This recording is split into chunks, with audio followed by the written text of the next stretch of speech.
வில்லிவாக்கம் தொகுதியில் தமிழக வெற்றிக் கழகம் சார்பாக நிற்கிற ஆதவர்ஜுனா அவர்களுக்கு நாளுக்கு நாள் வரவேற்பு கூடிக்கிட்டே போகுது.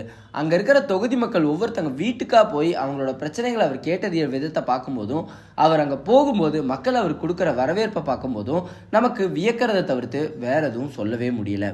விஜய் அவர்களுக்கு எப்படி எங்கு சென்றாலும் அந்த கூட்டம் வந்துகிட்டே இருக்கோ, அதே மாதிரி அவருடைய தொகுதியில் ஆதவர்ஜுனா அவர்கள் எங்கு சென்றாலும் மக்கள் அவருக்கு மிகப்பெரிய வரவேற்பும் ஒரு கூட்டத்தையும் கொடுத்துக்கிட்டு இருக்காங்க. இந்த விஷயத்துல இன்னொரு வியக்கிற விஷயம் என்ன அப்படின்னா, எந்த ஒரு ஏஜ் பாகுபாடுமின்றி எல்லா ஏஜ்ல இருக்கிறவங்களும் அவருக்கு ஒரு மிகப்பெரிய வரவேற்பை கொடுத்துக்கிட்டு இருக்காங்க. ஜென்ரேஷனாக நம்ம பார்த்துருப்போம், 2 கட்சிகளை மட்டுமே பார்த்து ஓட் பண்ணிட்டு இருந்த மக்களும் இப்போ டிவிகேக்கு சப்போர்ட்டிவாகவும் வில்லிவாக்கத்தில் ஆதவர்ஜுனா அவர்களுக்கு சப்போர்ட்டிவாகவும் நிற்கிறத பார்க்கும்போது கண்டிப்பாக நம்மளோட வியப்பை தடுக்க முடியல. இந்த ஒரு தேர்தல் பொறுத்த வரைக்கும் 2026 வில்லிவாக்கம் தொகுதியில் ஆதவர்ஜுனா அவர்கள் ஒரு மிகப்பெரிய இம்பாக்டை கொடுப்பாரு அப்படிங்கிறத நம்மளால தவிர்க்கவே முடியாது.